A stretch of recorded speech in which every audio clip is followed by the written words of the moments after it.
Today I want to talk about long-term survival in economic collapse and also in SHTF.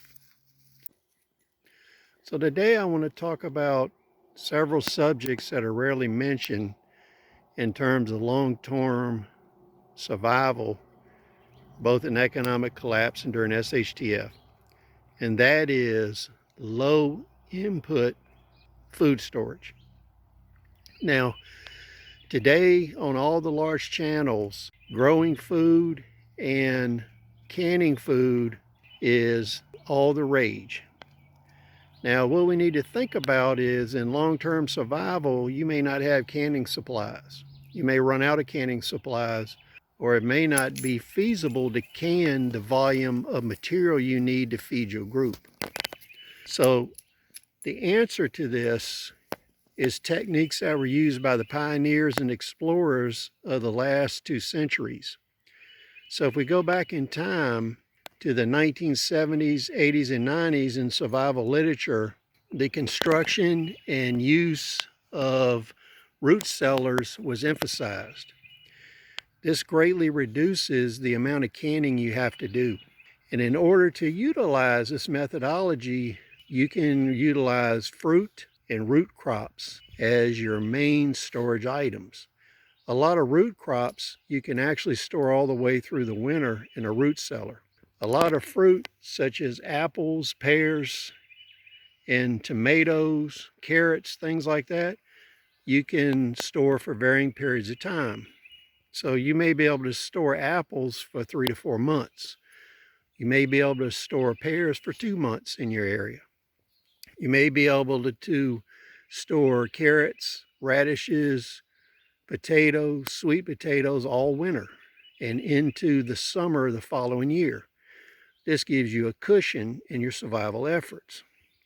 So when we're talking about storage food does not have to be freeze-dried, canned, or home canned. It can be stored in a root cellar. This is a low labor and low input way that you can store massive amounts of food very cheaply. Now, if you go back to the survival literature and you take a look at it from the 70s, 80s, and 90s, it gives you a lot of instructions on how to build a root cellar. The second way to increase food production is to go to year-round food production with a greenhouse. You can grow all kinds of things through the winter with a heated greenhouse.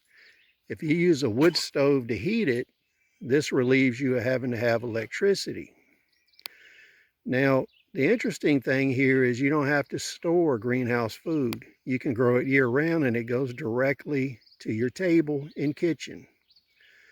So the third way and strategy to utilize is to extend your growing season.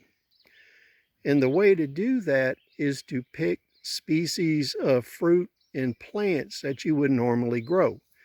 That way you have a winter garden and you have fruit production 6, 7, 8 months out of the year.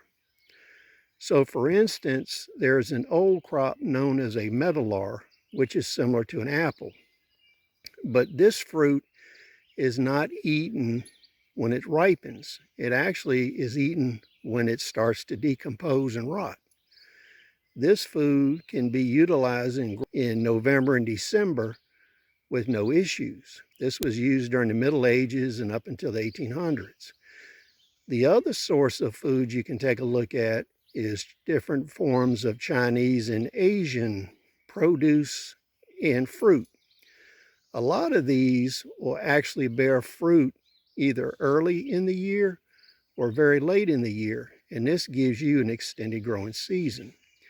So if you're growing things continuously for 8 months out of the 12, then you're going from tree and crop directly to the table. It reduces storage issues. So think about these things. Please comment, rate, subscribe. We'll see you on the next video.